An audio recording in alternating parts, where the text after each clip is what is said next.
সুজলা সুফলা শস্য শ্যামলা আমাদের বাংলাদেশ। এ মাটির জলে ফুলে ও ফসলে বেড়ে ওঠে বাংলার প্রতিটি প্রাণ।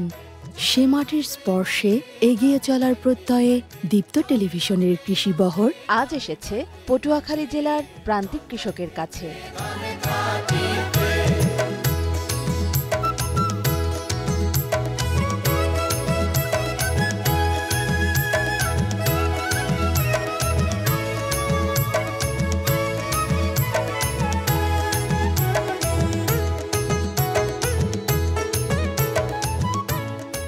আমরা দীপ্ত কৃষি টিম আজ চলে এসেছি বাংলাদেশ কৃষি গবেষণা ইনস্টিটিউটের আঞ্চলিক উদ্যান গবেষণা কেন্দ্র লেবুখালী পটুয়াখালীতে।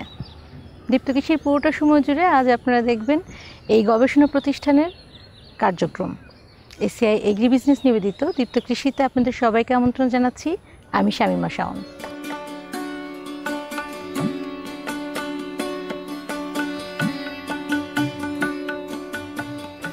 আসসালামু আলাইকুম। আসসালাম। কেমন আছেন? তো ভালো, আপনারা ভালো? হ্যাঁ, চলে আসলাম আমরা দীপ্ত কৃষি টিম আপনাদের এই আঞ্চলিক উদ্যান তত্ত্ব গবেষণা কেন্দ্রে। তো আজ সারাদিন আপনার সাথে থেকে আপনাদের এই পুরো গবেষণা প্রতিষ্ঠানটি একটু ঘুরে ঘুরে দেখব। আর আপনার কাছে প্রথমে একটু জানতে চাই, এই মুহূর্তে আপনাদের এই আঞ্চলিক গবেষণা কেন্দ্রে কোন কোন ফসল নিয়ে কাজ করছেন? বিশেষ করে আমাদের করলা, তারপর আমাদের মিষ্টি কুমড়া, কিছু গ্রীষ্মকালীন আছে, এগুলো নিয়ে আমরা কাজ করতেছি। আর আমাদের বাড়ি শীতালাও আছে, সেটাও আমাদের মাঠে আছে।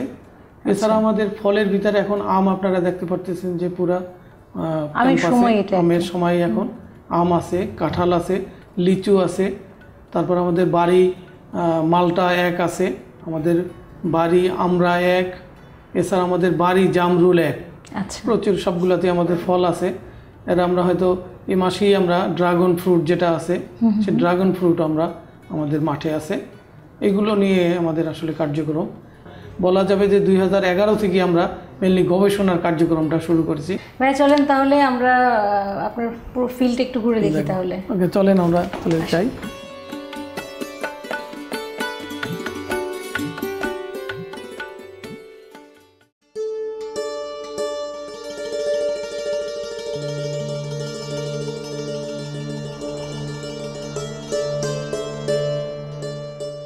এটা হলো আমাদের বাড়িয়াম 3, যেটা আপনারা বাজারে শুনেন যে আম্রপলি নামে, আসলে এটা মেনলি হলো বাড়িয়াম 3। আচ্ছা, এই যে দেখেন বাড়িয়াম 3, খুব সুন্দর এই যে আমগুলো। এবং এটার যে বৈশিষ্ট্য হলো আমটার যে এই যে সামনে, এটাও আমাদের বাড়িয়াম 3। এটা দেখেন প্রচুর ফলন। হ্যাঁ, এটাও 3, প্রচুর ফলন। এবং যে বৈশিষ্ট্যটা হলো দেখবেন এই যে পেকে যাবে তখন এর ভিতরে কিন্তু আঁশ একবারে নাই বললেই চলে। এবং এইটা দেখবেন যে বাজারে এখন কিন্তু খুব পপুলার হয়ে গেছে এবং সবাই বাচ্চারাও পছন্দ করে, কারণ তাহলে এর ভিতর দেখবেন আঁশ একবারে নাই বললেই চলে। ছোট আঁশ তো মাংসটাই বেশি এবং পুরো খুব মিষ্টি হয়। এটা একটা বৈশিষ্ট্য। আমি একটু জানার জন্য বলছি যে এই অঞ্চলে যে আমে যে পোকাটা হয়, এই পোকাটা কেন হচ্ছে? আমরা রোগ এবং পোকার জন্য আমাদের কীটনাশক এবং ছত্রাকনাশক এটা ফুল ফোটার সাথে সাথে একবার, এরপরে যখন ছোট দেখবেন মটর দানার মতো হবে তখন একবার স্প্রে করতে হবে। তারপর মার্বেলের মতো যখন একবার হবে তারপর আরেকবার স্প্রে করতে হবে। ছত্রাকনাশক এবং কীটনাশক এই দুইটা মিশ্রণ করে আমরা স্প্রে করব। এরপরে আরেকবার আমরা স্প্রে করে যদি আমরা ব্যাগিং করতে পারি, আমরা সামনে গিয়ে দেখব যে ব্যাগিং আছে, এইটা করতে পারলে আমরা একবারে খুব সুন্দরভাবে সুন্দর কালার এবং আমরা রোগ এবং পোকা মুক্ত আমরা আম পাবো। এই অঞ্চলের আমগুলোতে কোন পোকা বেশি ক্ষতিকারক? এই অঞ্চল সব জায়গায় আসলে আমের জন্য আমের হপার আছে, তারপরে মাছি পোকা আছে, এইগুলোতে আসলে আমের এই ক্ষতিটা করে। চলে তাহলে আমরা এই ব্যাগিং পদ্ধতিতে আমরা যাই।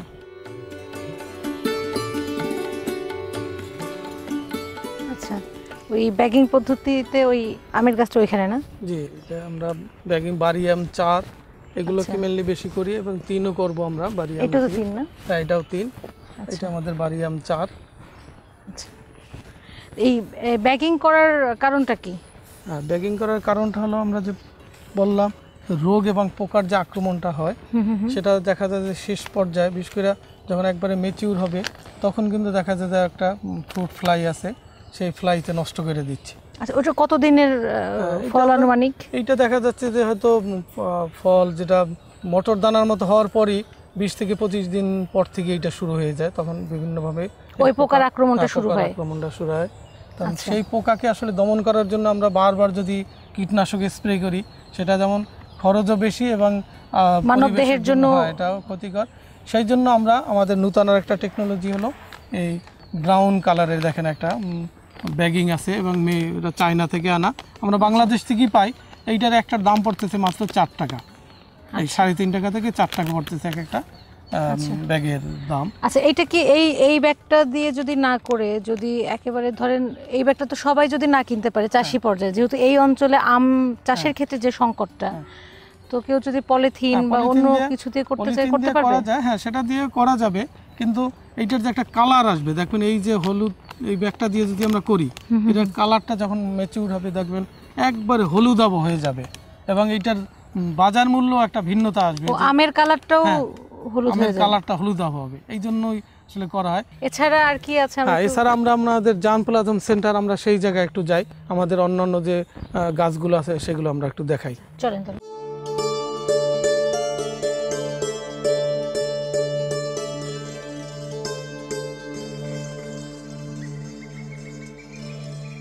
আপনাদের এই জাম প্লাজম সেন্টারে কি কি আছে? এই জাম মুহূর্তে প্লাজম সেন্টারে বলতে আমাদের বাংলাদেশ কৃষি গবেষণা থেকে উদ্ভাবিত যত ধরনের ফল আছে, এই ফলের কিন্তু এই জায়গায় সবগুলোর অন্তত 3টা-4টা করে স্যাম্পল আছে। আচ্ছা, এবং এই আপনারা যে দেখেন আমাদের যে বাড়ি এই আমরা এক, এইটা হলো আমাদের একটা উদ্ভাবিত সবচেয়ে সারা বছর ব্যাপী আমরা পাবো।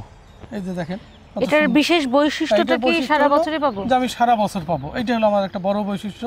কারণ আমি ভিটামিন সি সমৃদ্ধ ফল কিন্তু আমরা পাচ্ছি না, এই একটা সিজনে পাই, আর এইটা দেখাতে আমি সারা বছর কিন্তু পাচ্ছি। এবং এইটা দেখেন প্রচুর হচ্ছে, তো আমার সাইজ হয়তো সাইজ একটু ছোট হচ্ছে, কিন্তু আমি তো সারা বছর পাচ্ছি, এটা একটা গুরুত্বপূর্ণ ব্যাপার। ভিটামিন সির আমি এই যে এইটা আছে অভাব যেটা, সেটা কিন্তু আমরা এইটা থেকে পূরণ করতে পারতেছি। এছাড়া আর কি আছে? এছাড়া আমাদের জামরুল আছে, বাড়ি জামরুল 1। আচ্ছা, এই সামনে তো না? হ্যাঁ, বাড়ি জামরুল 1। বৃষ্টি তো চলে এসেছে। হ্যাঁ, বৃষ্টি আসছে, কিন্তু তার ভিতরে তো আমাদের, কারণ বৃষ্টির সময় তো এই ফলগুলো দেখা যাচ্ছে। এতে বাড়ি জামরুল 1 যেটা আছে, এইটা দেখেন, এটা কিন্তু একটা গাছে প্রচুর হচ্ছে দেখেন, এবং এইটা যত ম্যাচিউর হবে ততই কিন্তু এটার মিষ্টতা বাড়বে।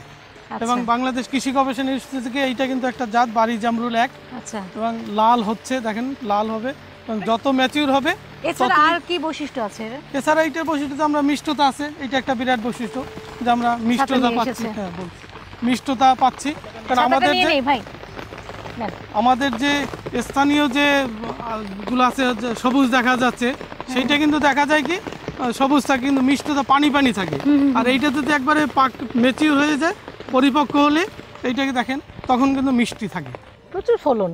প্রচুর ফলন, এবং কালারটাও এক্সিলেন্ট কালার। এই যে সাদা কালারেরটা নেই এখন?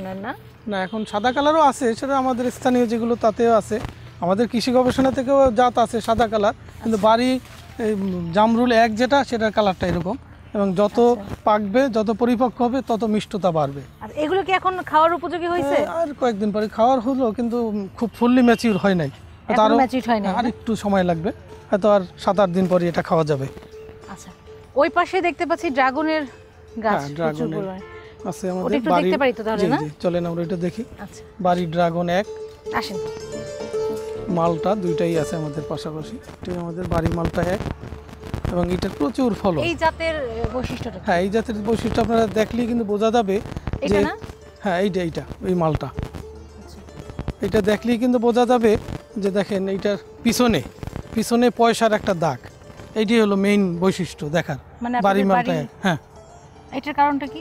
এটাই এই ধরনের এই জাতটা এইভাবেই করা হয়েছে, এবং এটা মানে আইডেন্টিফাইং ক্যারেক্টার কেউ বলতে, আপনাদের যে জাত কৃষি গবেষণা থেকে এই জাতটাই, হ্যাঁ এটা জাত, এবং এইটা হলো দেখবেন যে এরকম সবুজ থাকবে, কিন্তু পয়সার মতন এই যে গোল থাকবে না, গোল পিছনে দাগ।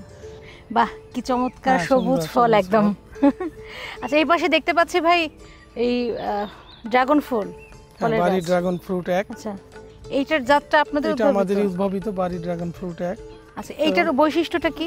এটা হলো মানে ফলগুলো, এবং আমাদেরটা লাল, যেটা খুব লাল, সেটা গোলাপি লাল, এবং এইটা খুব মিষ্টি আছে। আচ্ছা, যদিও আমরা এটা বলি যে ডায়াবেটিস তাদের জন্য খুব ভালো একটা ফল, কারণ মিষ্টির পরিমাণটা কম থাকে, যার জন্যই এটা কিন্তু তারা পছন্দ করে। গাছ লাগানোর কতদিন পরে গিয়ে ফলন 2 বছরের ভিতরে আমরা পাবো। আর এইটা আমি ইচ্ছা করলে এই যে এটা কেটে জাস্ট খালি একটা কাটিং করে আমরা এটা লাগাতে পারবো। এবং এটা সিস্টেমটা দেখেন আমরা কত সুন্দর রিং করে দিছি, অথবা আমি মাচাও করতে পারি, তবে রিং করাটাই ভালো হয়। আমরা এখন দিতে চাচ্ছি আমাদের যে নার্সারি যেটা আছে সেই নার্সারিতে আমরা দিতে চাচ্ছি, যে জায়গায় আমরা এই যে ভালো ভালো চারাগুলো আমরা তৈরি করি, গ্রাফটিং করি, সেই চারাগুলো আমরা কিভাবে করা যায় আমার বিজ্ঞানী আছে ইফতেখার মাহমুদ, সে ওইটা দেখাবে। তো আপনি তো অনেকটা সময় দিলেন আমাদেরকে, এবং এই বৃষ্টির মধ্যে আবার রোদ উঠে গিয়েছে, মানে অনেক কষ্ট করলেন। আপনার জন্য অনেক অনেক মঙ্গল কামনা থাকবে, ভালো থাকবেন আপনি। হ্যাঁ, ধন্যবাদ আপনাদেরকেও, আপনারাও কষ্ট করে আসছেন এই প্রোগ্রামটা, টোটাল প্রোগ্রামটা যে আপনারা নিচ্ছেন, আপনাদেরকে ধন্যবাদ জানাচ্ছি। আসি। হ্যাঁ, থ্যাংক ইউ। আচ্ছা, ছাতাটার জন্য ধন্যবাদ। আসি, আসসালামু আলাইকুম। আসসালাম।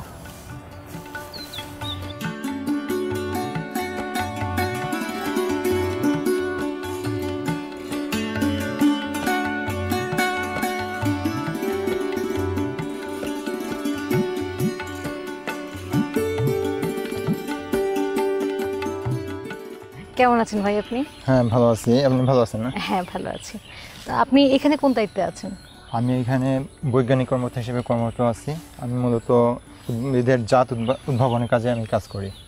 আচ্ছা, তো আমি একটু শুনবো আপনার কাছে থেকে, আপনাদের এই নার্সারিতে আপনারা যে কার্যক্রমটা করেন এর পুরো বিষয়টি একটু জানতে চাচ্ছিলাম। আসলে দক্ষিণাঞ্চলে কিন্তু আমাদের যে কোনো ফসলে একটা বিরাট ঘাটতি আছে, মানে জমিগুলি ফাঁকা পড়ে থাকে, কিন্তু আমরা দেখছি যে এই অঞ্চলে অনেক ফসল আছে যেগুলি উপযোগী। আমরা যেহেতু বাংলাদেশ কৃষি গবেষণা ইনস্টিটিউটের জাতগুলি নিয়ে কাজ করতেছি, আমরা এই অঞ্চলের বাংলাদেশ কৃষি গবেষণা ইনস্টিটিউটের যেসব ফল সম্ভাবনাময় সেই ফলগুলোর চারা এই স্টেশনে উৎপাদন করি, চারা ও কলম। আর তারপরে এগুলোকে আমরা কৃষকের মাঝে বাগান স্থাপন করি এগুলো দিয়ে। ইতিমধ্যে আমরা বিভিন্ন প্রতিটা উপজেলায় আমরা 1-2টা করে বাগান স্থাপন করেছি। এই কার্যক্রম আমাদের প্রতি বছরই চলে। এই মুহূর্তে আপনাদের নার্সারিতে কোন কোন ফলের চারা নিয়ে কাজ করছেন আপনারা? আমরা আসলে যেহেতু কমার্শিয়াল না, আমরা শুধু এই এলাকায় বাণিজ্যিক সম্ভাবনা আছে এই ধরনের ফল নিয়েই কাজ করি। এই ক্ষেত্রে আমরা বাড়ি আম 3 আর বাড়ি আম 4-এর চারা উৎপাদন করি এখানে। এছাড়া বাড়ি পেয়ারা 2-এর চারাও উৎপাদন করি আমরা এখানে। এছাড়াও আমরা বাড়ি লেবু 3, বাড়ি লিচু 3, বাড়ি জামরুল 1 ও অন্যান্য ফলের চারা এই কেন্দ্র থেকে তৈরি করে কৃষকদের মধ্যে বিক্রি করি। আচ্ছা, তো ভাই অনেক ধন্যবাদ কথা বলার জন্য, ভালো থাকবেন। ধন্যবাদ আমাদের নার্সারিতে আসার জন্য, আপনাকে ধন্যবাদ। আসি। হ্যাঁ, আসসালামু আলাইকুম। এখন দেখবেন আমাদের নিয়মিত আয়োজন এসিআই এগ্রি বিজনেস নিবেদিত দীপ্ত কৃষি সংবাদ।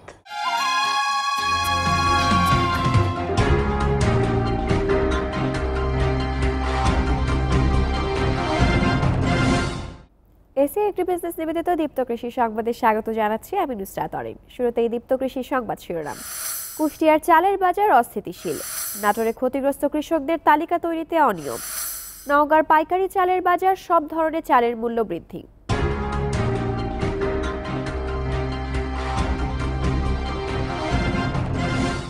শুনছিলেন দীপ্ত কৃষি সংবাদ শিরোনাম, এবার বিস্তারিত। কুষ্টিয়ার খাজানগরে দেশের অন্যতম বড় চালের বাজার এখন অস্থিতিশীল। খুচরা বিক্রেতাদের অভিযোগ, চালকল মালিকরা ধান মজুত করায় চালের দাম বাড়ছে। তবে চালকল মালিকদের দাবি, হাওরে বন্যার কারণে ধান সংকট দেখা দিয়েছে।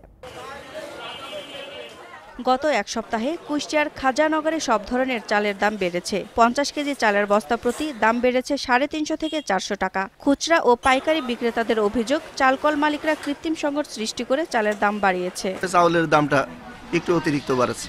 খাজানগরে মিল মালিক জিগালে বলে কি দাম আরো বাড়বে, ধান কিনে স্টক করে এই চাউলের দামটা বাড়াই দিয়েছে। আর কিভাবে দরিদ্র ফ্যামিলি কিভাবে চলবে? চালকল মালিকরা জানান, হাওড় অঞ্চলের বন্যায় ধান নষ্ট হয়ে সরবরাহ কমে গেছে, তাই চাল উৎপাদন কম হচ্ছে। আমাদের বাইর না হলে যে বড় একটা ধরনের ক্ষতি হয়ে গেছে দেশে, এই ক্ষতির কারণে মূলত এই সমস্যাটা হয়েছে। ধানটা একযোগে উঠে যায়, সকল চাষি পেয়ে যায়, তখন ধানের বাজারটা কমে যাবে, চালের বাজারটা কমবে। কিছু কিছু মিল মালিকেরা আছে স্টকে রাখতে চায় না, স্টকে রাখার পরে এগুলো ধান বৃদ্ধি করতেছে। আগামী 2 সপ্তাহের মধ্যে ধানের সরবরাহ স্বাভাবিক হয়ে আসবে বলে জানান চালকল মালিক সমিতির সাধারণ সম্পাদক। হাওড় অঞ্চলে যে বন্যা হয়েছে এবং সারা দেশে যে একযোগে যে বৃষ্টি, এই বৃষ্টির কারণে কিন্তু ধান কাটাটা প্রায় 20-25 দিন পিছিয়ে গেছে। যে পরিমাণ চাউলের প্রয়োজন বা ধানের প্রয়োজন সেই পরিমাণ ধান আমরা পাচ্ছি না, যার কারণে কিছু চাহিদা থেকে যায়, আর চাহিদার কারণে চালের বাজার কিছুটা এখন বৃদ্ধি। খাজানগরের চালকলগুলোতে প্রতিদিন গড়ে 1000 টন চাল উৎপাদিত হয়। নাটোরে ত্রাণ বিতরণের জন্য ক্ষতিগ্রস্ত কৃষকদের তালিকা তৈরিতে অনিয়মের অভিযোগ উঠেছে। সিংড়া উপজেলার ডাহিয়া ইউনিয়নে প্রকৃত ক্ষতিগ্রস্তদের বাদ রেখে তালিকা তৈরিতে স্বজনপ্রীতি করা হয়েছে বলে অভিযোগ করেছেন এক ইউপি সদস্য সহ ক্ষতিগ্রস্তরা। অভিযোগ পেলে ব্যবস্থা নেওয়ার আশ্বাস দিয়েছে স্থানীয় প্রশাসন। সম্প্রতি বৃষ্টি ও উজানের ঢলে বাঁধ ভেঙে তলিয়ে যায় নাটোরের সিংড়া ও গুরুদাসপুর উপজেলার চলনবিলের বিস্তীর্ণ এলাকা। বোরো ধান কাটার মৌসুমে আকস্মিক বন্যায় দিশেহারা হয়ে পড়েন কৃষকরা। এই অবস্থায় ক্ষতিগ্রস্ত কৃষকের তালিকা তৈরির দায়িত্ব দেয়া হয় ইউনিয়ন পরিষদের চেয়ারম্যান ও মেম্বারদের। তবে তালিকা তৈরিতে অনিয়মের অভিযোগ করেছেন ডাহিয়া ইউনিয়ন পরিষদের এক নারী সদস্য সহ বাদ পড়া ক্ষতিগ্রস্ত কৃষকরা। আমার ওই দক্ষিণ সাইডের মানুষ একবারে সব দুর্যোগে সবগুলো একবার ধ্বংস হয়ে গেছে। কেউ এক কাঠা সম্পদ জমি কাটতেই পারেনি কোন। আর এই সাইডে মৎস্যজীবীর এক কাঠা জমিও লাগানি, তাদেরকে অনুদান দিচ্ছে আর আমার অনুদান দিচ্ছে না কি জন্য। যার ধরুন ক্ষতি হচ্ছে তার নাম একটাও হয়নি। অরিজিনালি ক্ষতিগ্রস্ত তারা যেন এই ত্রাণের আওতাভুক্ত সঠিকভাবে আসে। তবে অভিযোগ অস্বীকার করেছেন ইউনিয়ন পরিষদের চেয়ারম্যান। স্বজনপ্রীতির কোনো অভিযোগ নাই, এখানে নিঃস্বার্থভাবে যারা পাওয়ার যোগ্য তাদেরকেই আমরা করছি। তবে এই গ্রামেই প্রায় 1000 গরিব কৃষক আছে, তাদের মধ্যে মাত্র আমরা 150 দিচ্ছি। অনিয়মের অভিযোগ পেলে ব্যবস্থা নেওয়ার আশ্বাস দিয়েছেন উপজেলা নির্বাহী কর্মকর্তা। এই তালিকার ব্যাপারে যে অভিযোগ সে ব্যাপারে আমি বিভিন্ন পর্যায় থেকে শুনেছি, কিন্তু এখন পর্যন্ত আমার কাছে কোনো আনুষ্ঠানিক অভিযোগ আসেনি। যদি আসে তাহলে অবশ্যই আমি এ বিষয়ে প্রয়োজনীয় ব্যবস্থা গ্রহণ করব। গত সোমবার দুর্যোগ ব্যবস্থাপনা ও ত্রাণমন্ত্রী মোফাজ্জল হোসেন চৌধুরী মায়া ডাহিয়া ইউনিয়নের 3টি গ্রামের 300 কৃষকের মাঝে ত্রাণ বিতরণ করেন। নওগাঁর পাইকারি বাজারেও বেড়েছে সব ধরনের চালের দাম। বিক্রেতারা জানান, গত 2 সপ্তাহে চালের দাম প্রতি কেজিতে 5 থেকে 6 টাকা বেড়েছে। ধানের সরবরাহ কম থাকাই এর কারণ বলে দাবি স্থানীয় চালকল মালিক ও আড়তদারদের। দেশে ধান চালের অন্যতম বড় মোকাম নওগাঁয় অবস্থিত। এখানকার চালকলে উৎপাদিত চাল সারা দেশের বিভিন্ন জায়গায় সরবরাহ করা হয়। তবে গত 2 সপ্তাহের ব্যবধানে নওগাঁর পাইকারি বাজারে বেড়েছে সব ধরনের চালের দাম। মোটা চালটার দাম একটু বেশি বাড়ছে, 3-4 টাকা কেজিকে বাড়ছে। মনে করেন আপনার কৃষকের কাছে তো তেমন ধান নাই, এই সিজনের টাইমে আপনার সব মিলাররা স্টক করে রেখে দেয়, আর এই আস্তে আস্তে ছাড়ে, তখন দাম বৃদ্ধি হলে তখন ছাড়ে এরা। ধান চাল গৃহস্থ ঘর নাই, না থাকার কারণে বড় বড় মিলাররা ধান যখন কিনবা যাচ্ছে সকল মনে করেন যে আপনার হলো ধানের দাম বেশি। খুচরা বাজারেও চালের দাম বেড়ে যাওয়ায় বিপাকে পড়েছে সাধারণ মানুষ। আগে যেভাবে ব্যবসা চলতেছে যা জিনিসের সবই দাম একটু বাড়তি। চাল কিনতে আর অন্য কোনো বাজার সদা হচ্ছে না। ভালো চাল একটু জিরার চাল কিনতে গেলে দেখা যাচ্ছে 50 টাকা পর্যন্ত উঠে গেছে। চালকল মালিক ও আড়তদারদের দাবি, ধানের সরবরাহ কম থাকায় বেশি দামে চাল বিক্রি করতে বাধ্য হচ্ছেন তারা। মাঠ পর্যায়ের হিসাবে মাঝারি, মোটা এবং মাঝারি সরু জাতীয় ধানের আবাদ খুবই কম। প্রান্তিক কৃষকের হাতে অরিজিনালি ধানটা নেই, এই জন্য ধানের দামটাও বৃদ্ধি। আর এই বৃদ্ধি হওয়ার কারণে আমাদের অনেক মিল বন্ধ হয়ে গেছে। তারা বলছেন, নতুন ধান বাজারে আসলে চালের দাম সহনীয় পর্যায়ে চলে আসবে। দেশের প্রধান খাদ্যশস্য হলো চাল। চালের মূল্য বৃদ্ধি সাধারণ মানুষের জীবনযাত্রায় বিরূপ প্রভাব পড়ে। কৃত্রিম সংকট তৈরি করে ব্যবসায়ীরা যেন চালের মূল্য বৃদ্ধি না করতে পারে, সরকার সেদিকে বিশেষ নজর দিবেন। এই প্রত্যাশায় সবাইকে শুভেচ্ছা জানিয়ে শেষ করছি এসএ এগ্রি বিজনেস নিবেদিত দীপ্ত কৃষি সংবাদ। ধন্যবাদ সবাইকে।